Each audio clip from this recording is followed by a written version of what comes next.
a entenderem, ó Deus, o que Tu tens preparado para cada um. Prepara os corações, opera maravilha, derrama Tua unção sobre o Teu Filho. É o que Te pedimos no nome santo de Jesus. Amém. Glória a Deus. Shalom Adonai. A paz do Senhor Jesus esteja reinando em cada coração nessa noite. E eu estou com um desafio hoje de bater o recorde do pastor Luciano ontem. Amém, queridos? Ainda temos até uma ceia hoje. Amém, queridos? Abra sua Bíblia então. Primeiramente, em Lucas 5. Lucas capítulo 5. Lucas capítulo 5, versículo 37 e 38. E ninguém põe vinho novo em odres velhos, pois que o vinho novo romperá os odres, entornar-se-á o vinho e os odres se estragarão. Pelo contrário, vinho novo deve ser posto em odres novos, e ambos se conservam. Agora você vai em João capítulo 2, quando Jesus faz os milagres, o primeiro milagre em Caná da Galileia. 3 dias depois houve um casamento em Caná da Galileia. Achando-se ali a mãe de Jesus, Jesus também foi convidado com os seus discípulos para o casamento. Tendo acabado o vinho, a mãe de Jesus lhe disse: eles não têm mais vinho. Mas Jesus disse à mulher: mulher, que tenho eu contigo? Ainda não é chegada a minha hora. Então ela falou aos serventes: fazei tudo o que ele vos disser. Estavam ali 6 talhas de pedra que os judeus usavam para as purificações, e cada um levava 2 ou 3 metretas. Jesus lhes disse: enchei d'água as talhas, e elas se encheram totalmente. Então lhes determinou: tirai agora e levai ao mestre-sala. Eles o fizeram. Tendo o mestre-sala provado a água transformada em vinho, não sabendo de onde viera, se bem que o sabiam os serventes que haviam tirado a água, chamou o noivo e disse-lhe: todos costumam pôr primeiro o bom vinho, e quando já beberam fartamente, serve o vinho inferior. Tu, porém, guardaste o bom vinho até agora. Com este deu Jesus princípio a seus sinais em Caná da Galileia, manifestou a sua glória, e os seus discípulos creram nele. Depois disso desceu para Cafarnaum. Amém? O grande desafio foi lançado ontem. Começou na comemoração do nosso aniversário ontem, de sermos vasos de barro, não é? Que primam pela simplicidade e que primam em ser moldados, né, pelo Senhor, pelas mãos do Senhor, que se deixa ser, né, trabalhado por Deus. E assim sendo esse vaso de barro, e um vaso que está vazio, esse vaso pode ser preenchido com algo especial.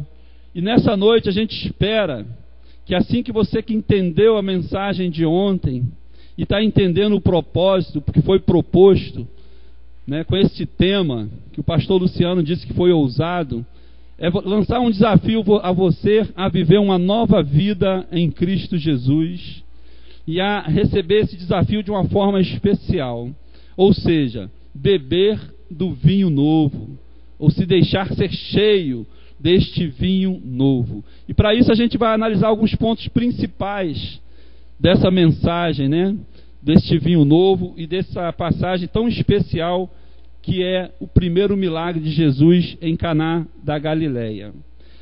Deus está nos desafiando nessa noite, né, a um relacionamento mais íntimo com Ele, a um relacionamento mais profundo, a estarmos verdadeiramente insatisfeitos com a nossa vida cristã, e sabemos que podemos alcançar um nível de relacionamento com Deus ainda mais profundo, sair da superficialidade, sair daquilo que é raso e ir fundo e no profundo. Quantos gostariam nessa noite de experimentar algo mais profundo com Deus? E de receber um pouco mais de Deus? E saber que Ele tem este algo novo. Primeiro nós somos convidados a esse desafio. e entendendo, né, que aqueles que muitos pensavam que era o Messias, o precursor, João Batista, ele disse: olha, esse sim é o que batiza com o Espírito Santo, porque bem ele sabia quem era Jesus. E quem nos desafia a dar essa nova vida, né, o prólogo, que é o capítulo 1, ele diz que é o verbo de Deus, que é o Logos. O verbo se fez carne e habitou entre nós, e estava entre nós. E este é o propósito do Evangelho de João, que é revelado que nós tenhamos vida e vida em seu nome. Lá no capítulo 20 está escrito isso. E também no capítulo 10, versículo 10, a parte B diz: eu vim para que tenham vida e vida em abundância. Então nós temos que entender que esse desafio de entender ser um cristão, né, num relacionamento mais profundo com Deus, é sair de uma dimensão natural e começarmos a entrar numa dimensão espiritual. É pensar nas coisas que são mais do alto do que nas terrenas. Se você tem cuidado das coisas espirituais e das coisas que são do alto, o Senhor pelejará as tuas lutas. Aquilo que é terreno, o Senhor estará cuidando de você. Nós precisamos tão somente entregar o nosso caminho ao confiar nele, e tudo mais ele fará. Amém, queridos? Mas algo especial está acontecendo aqui. Quando o vinho, né, novo é melhor. E por que esse vinho é melhor? O que representava, né, essa água? E você imagina a dificuldade que se encontravam aquelas pessoas. Promover uma festa naquele tempo, a festa tinha que durar, né, umas bodas, 7 dias. E Jesus é convidado, e ele sabia o que estava por fazer lá, ele aceitou o convite, e aí faltou o vinho. Eu não digo nem no meio da festa, né? Talvez tenha sido até no início da festa. E aí aqueles que dão essa festa estariam numa situação difícil, de opróbrio.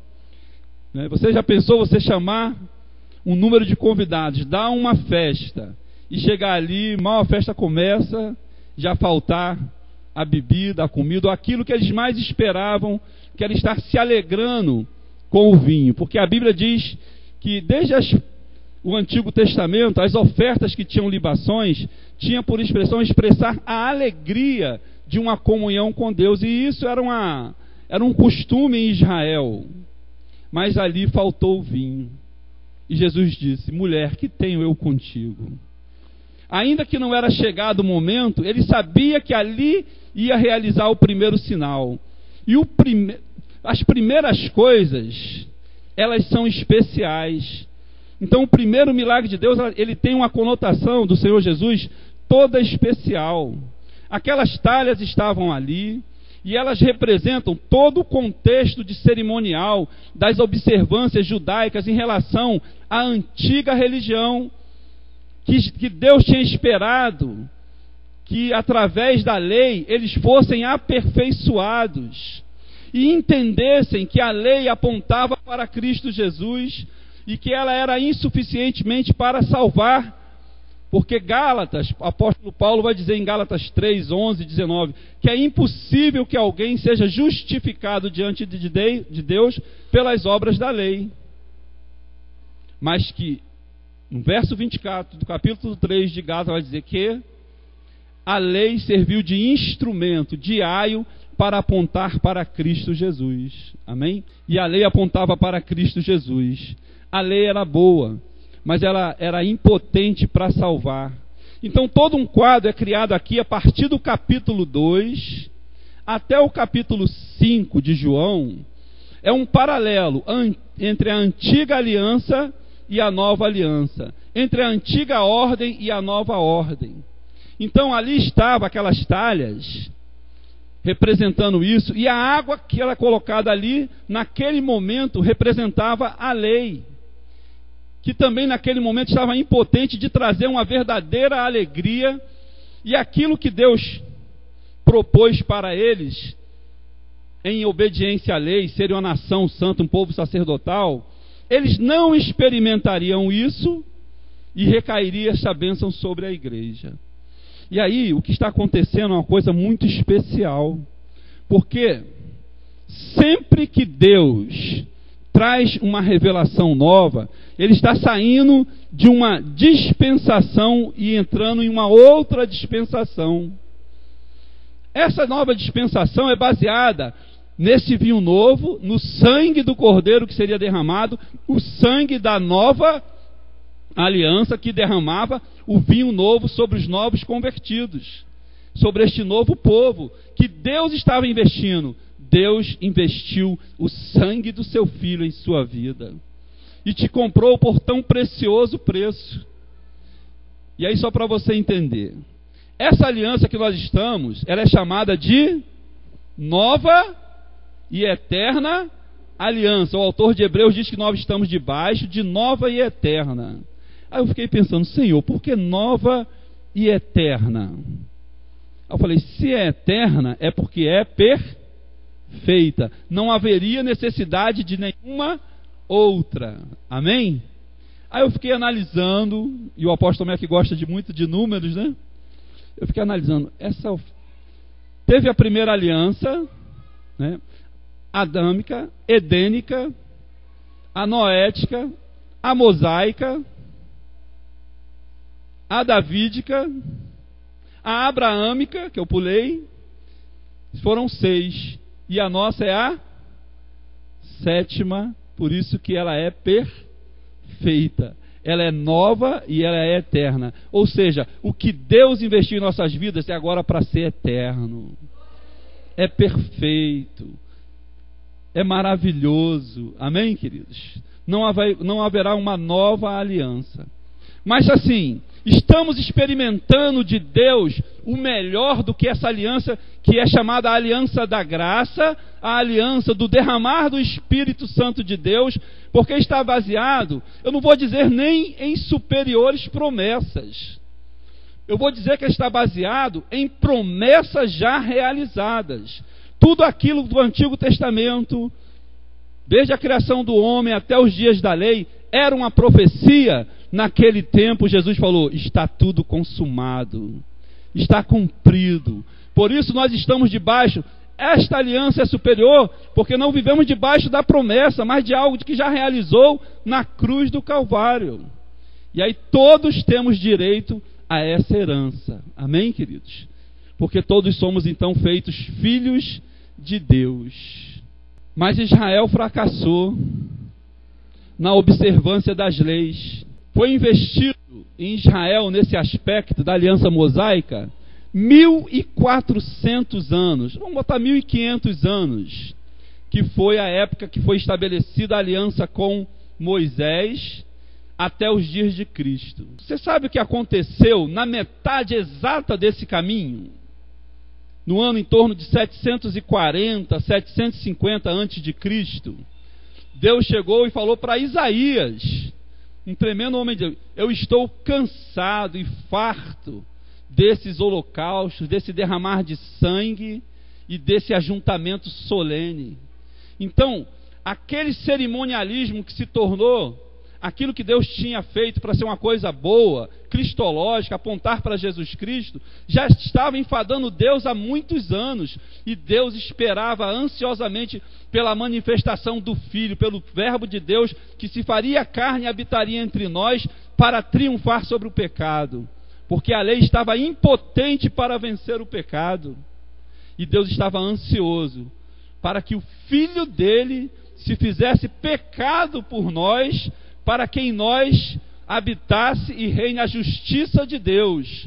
E o que Deus espera de nós é os que receberam a abundância da graça e o dom da justiça venham reinar em vida. E quantos crentes querem reinar em vida? Dá um glória a Deus. Mauro, reinar em vida? Amém, querido? Glória a Deus por sua vida. A Rosa conseguiu o milagre que eu não consegui. Né? A Roseli conseguiu o milagre. É do MD4 lá, que eu passei para a Rosa. Fico feliz, né? Glória a Deus por isso. Deus está usando a Rosa, hein, Rosa? Amém, queridos? Então, meu amado, A lei estava impotente para fazer essas coisas, de fazer crentes genuínos. E aí, às vezes, quando um crente se sentia forte, ele às vezes era dominado por um sentimento de orgulho. O que aconteceu até mesmo com Elias, que chega diante de Deus e fala: Senhor, somente eu não dobrei os olhos, os joelhos diante de Baal. E Deus espera pacientemente, deixa ele falar, deixa ele desenrolar, e só no final dele: olha, Elias, eu ainda tenho 7.000 que não dobraram o joelho diante de Baal. Quando nós pensamos que somos os únicos, por trás das cortinas existe um povo adorando verdadeiramente o Senhor. E a mesma coisa a igreja. Eu creio que dentro dessa igreja, e que na igreja aqui na terra, valeu a pena investir esse sangue, porque existe um remanescente fiel. Muitos escutam às vezes uma mensagem e deixam passar, mas muitos já recebem no seu coração e deixam o efeito de glória para a qual a palavra de Deus foi designada ir até o teu coração e fazer esse efeito e transformar nossas vidas. Amém, queridos? E Deus havia cansado um pouco daquela situação e chegou ao extremo de a revelação da palavra de Deus ser considerada já na manifestação do seu filho incompleta ou imperfeita, a ponto de naquela época os rabinos, os fariseus, os escribas começarem a fazer acréscimos da lei, porque a lei estava impotente de causar algo especial na vida deles. Então é como se eles dissessem: olha, Senhor, a tua palavra, ela não é poderosa para fazer isso. Como é que Deus ficaria mediante uma situação dessa? Aí é criada o Midrash, Mishnah, a Talmud e os acréscimos rabínicos. E aí Jesus teve que chamar os fariseus de raça de quem vos colocou no coração a tentar fugir do juízo vindouro. Então muitos daqueles religiosos da época estavam por receber um juízo de Deus. Nós não queremos ser esse religioso, amém? Nós queremos ser, aí seria implantado não essa antiga ordem, mas o que é a nova ordem para nós? O que é esse vinho novo? O que é essa água transformada em vinho?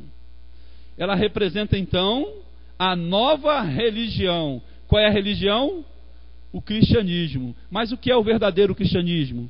É o próprio Senhor implantando a sua vida em cada coração. Quando a vida de Deus é implantada dentro do nosso coração, aí sim nós somos verdadeiros cristãos. E é esse o desafio que nos é lançado nessa noite, nesse terceiro ano de aniversário da MASF, é deixarmos ser um vinho novo, deixarmos ser cheios desse vinho novo, sermos cheios do Espírito Santo, porque a antiga ordem, nenhum crente da antiga ordem era morada do Espírito de Deus, mas na nova ordem, na nova religião, se você é um cristão genuíno, habita em vós o Espírito daquele que ressuscitou a Jesus dentre os mortos. E porque você tem um espírito humano que foi recriado, o Espírito de Deus habita em você, a palavra de Deus diz assim: olha, para tudo que na tua vida tiver causando morte, ser vivificado, para vivificar o teu corpo mortal. Então toda célula danosa, ela pode receber o poder do Espírito Santo para você nessa noite ser curado, amém? Dentro de você habita o Espírito, o maior de todos os Espíritos habita em nós. E isso é um privilégio da nova aliança, eterna e perfeita. Só para você entender como Deus quis firmar isso, não só nas bodas de Caná, porque depois das bodas de Caná, qual é o próximo episódio? é o encontro, a purificação do templo. Existe algo mais suntuoso, grandioso do que o templo para mostrar esse judaísmo ou a antiga ordem? Mas aí o Senhor fala que derrubaria aquele templo e edificaria em 3 dias, e havia necessidade de edificarmos um novo templo, porque na nova ordem, você que é o templo do Espírito Santo de Deus. Logo depois dali, ele tem um encontro com a mulher de Samaria, que vai sempre beber água naquele poço, que representa também a lei. Mas Jesus disse assim: olha, agora não está mais debaixo da lei, mas da graça. Eu tenho uma água, e essa água, eu sou a água viva. Quem beber dessa água nunca mais terá. Então aquela água satisfaria temporariamente. A lei, ela satisfaz temporariamente, ela é incapaz de trazer uma plenitude no crente. Mas a graça de Deus que é revelada sobre a tua vida é capaz de te satisfazer em todas as áreas da tua vida. Amém? E o encontro com Nicodemos? O mestre da lei, ele não entendia o que era nascer da água e do Espírito. Era incompreensível que um mestre que tinha que ensinar essas coisas, o mestre estava numa dimensão terrena, natural, e Jesus traz ele para uma dimensão maior. É o que Deus quer fazer conosco, amém? Nos tirar de uma dimensão terrena e nos trazer para uma dimensão espiritual. Quem anda em espírito tem vitória em todas as áreas da sua vida. Quem se dedica a Deus e se oferta completamente tem vitória, amém, queridos? E aí era preciso nascer da água e do... E aí alguns eruditos dizem assim, olha, alguns fazem essa tradução errada, é nascer do alto. Mas nascer do alto significa nascer do Espírito, porque o Espírito são regiões mais elevadas. E no grego, as regiões inferiores é chamada do reino sarquis, regiões inferiores. Por isso que ele diz, é preciso nascer do Espírito, do pneuma, daquilo que é espiritual. Quantos nasceram aqui da água, que é a palavra de Deus? E nasceram também do Espírito. Porque o teu espírito foi recriado pelo Espírito Santo de Deus. E só para você entender, nessa última ilustração, no capítulo 5 também de João, aí outro tanque, o tanque de Betesda, a água está ali. E era um sábado. E era impotente de ser salvo, era proibido ser curado no sábado. Fugia do ritual judaico, de cerimônias, do cerimonial. E Jesus faz o que no sábado? Ele cura. Então, a água estava ali no tanque, mas era impotente de gerar naquele ser carente, de desejar ter vida. E aí Jesus permite que ele tenha vida. Graças a Deus que nós nascemos debaixo da graça, amém?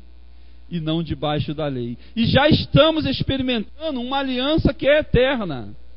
Não vamos esperar para reinar no céu, vamos reinar em... E o desafio é que você venha reinar em vida. Aquela água que foi transformada em vinho, até o mestre Sala se abismou, não é? Ora, de onde veio?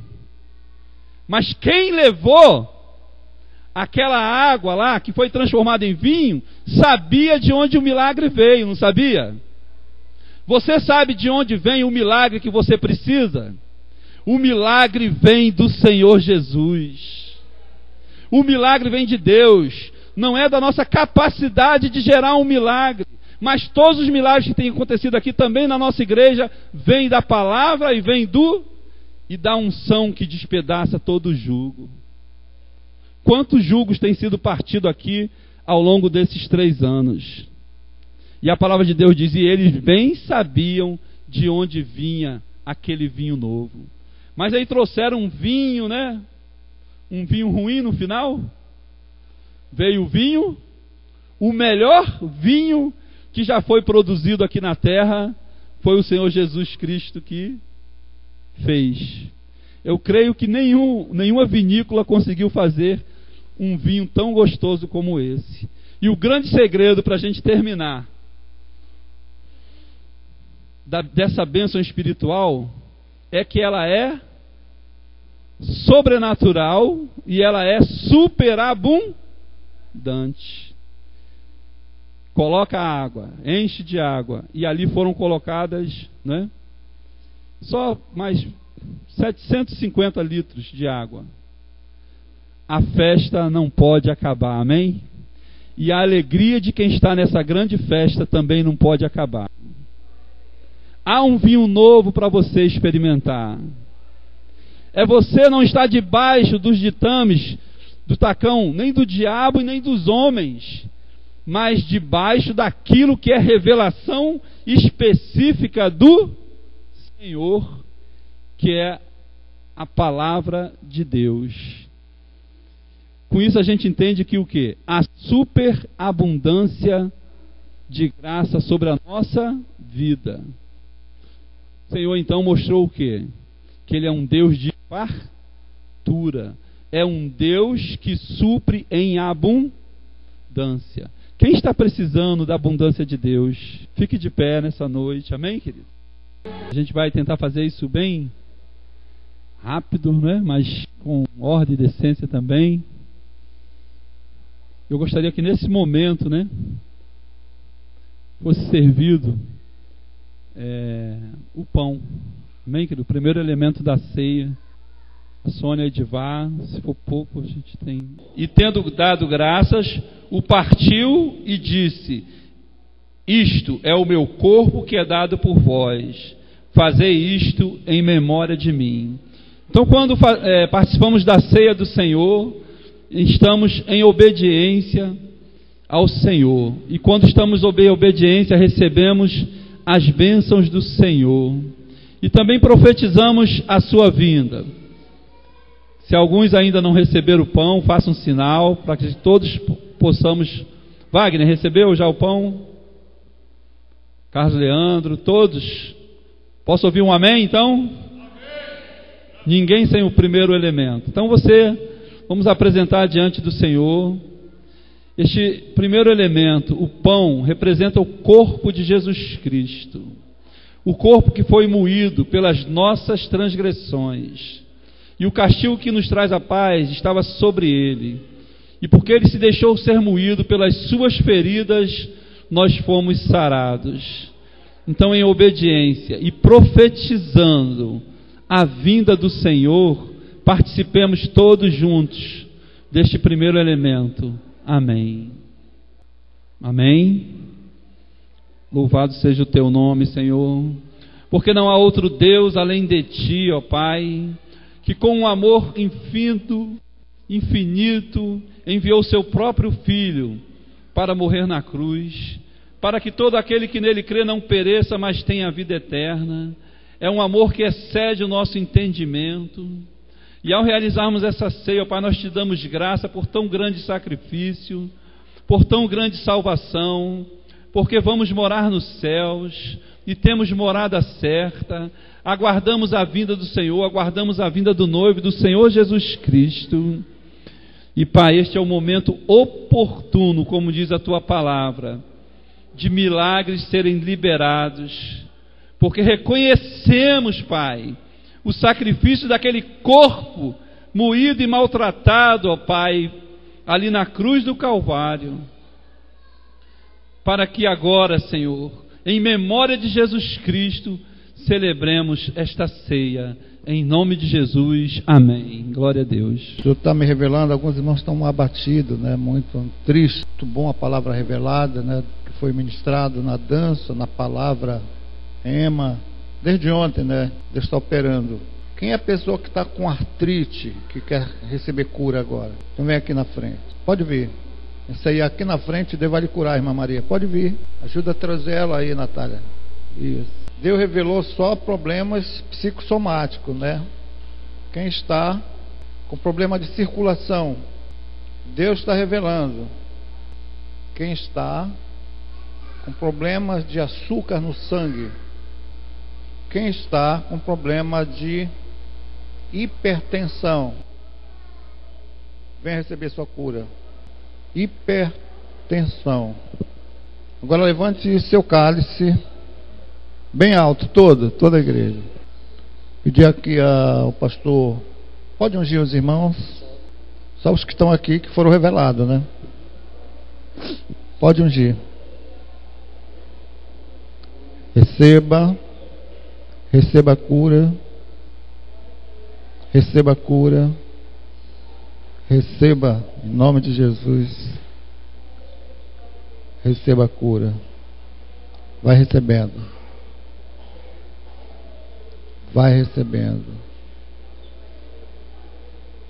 receba agora. Irmãos, foram revelados, estão sendo ministrados. Levante a mão direita bem alto, todos. Repita comigo: o sangue de Jesus, o sangue carmesim, derramado na cruz, está sendo agora derramado sobre a minha alma e sobre o meu corpo. Diga assim: o sangue de Jesus é poderoso para transformar a minha vida. Agora a igreja levanta, põe o cálice na mão esquerda. Os irmãos aqui continuem com o cálice, só os que foram revelados aqui, né? Se volte lá para a igreja, para o auditório, todos, dê meia volta, fique de frente para a igreja. Isso. Os irmãos estão com o cálice na mão esquerda, né?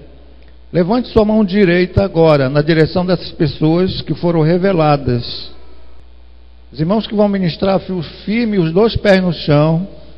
Levante a mão direita bem alto, os ministradores. Os irmãos aqui permaneçam com o cálice na mão, bem alto, quero ver. Estou derramando uma unção na sua mão do ministrador. Você é ministrador. E como igreja, você vai ministrar agora. Feche os olhos, levanta a mão direita e diga assim: receba, receba, receba. Agora, cura para o que foi revelado. Diga assim: receba agora cura para a sua alma, para o seu corpo físico. Receba e tome posse em nome de Jesus. Tomemos o cálice para nossa vida em abundância, para a cura desses irmãos e para a nossa comunhão. Aleluia, glória a Deus, que maravilha, né? Que maravilha, amado, esses dias tem sido realmente um derramar do vinho novo do Senhor nas nossas vidas. Ontem nós pudemos perceber o cuidado do Senhor com nós, conosco, com os vasos dele, para que fôssemos uns vasos verdadeiramente sarados, vasos novos para receber um vinho fresco, um vinho que venha trazer alegria e transformação.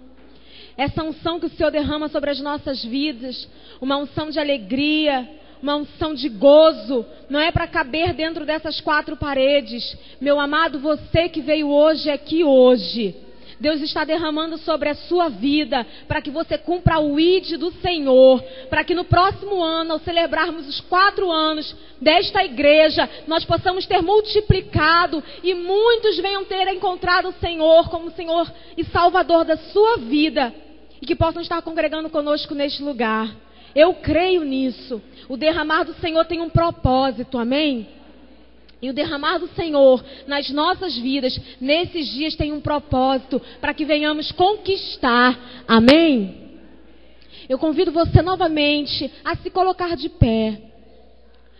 Nós estamos encerrando, mas assim como foi ontem, hoje nós também encerraremos com uma voz profética, porque o Senhor derramou tremendamente sobre nós gozo, alegria, paz, um óleo da parte do Senhor fresquinho e novo.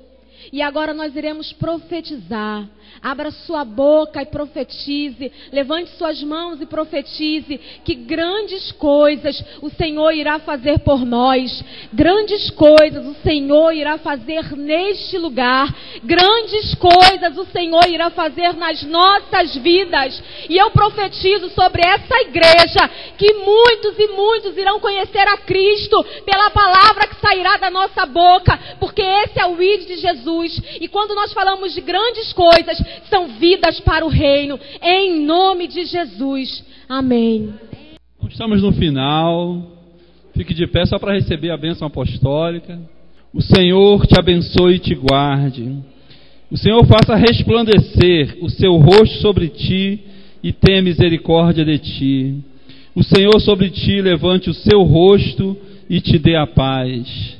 Assim o amor de Deus Pai, a graça de nosso Senhor e Salvador Jesus Cristo e a consolação do Espírito Santo de Deus esteja reinando em cada coração, em cada lar, em cada vida aqui, com a tua igreja, Pai, aqui presente e que guarda a tua vinda até o dia do arrebatamento. Abençoamos a tua vida em nome do Senhor Jesus. Amém. Amém. Glória a Deus.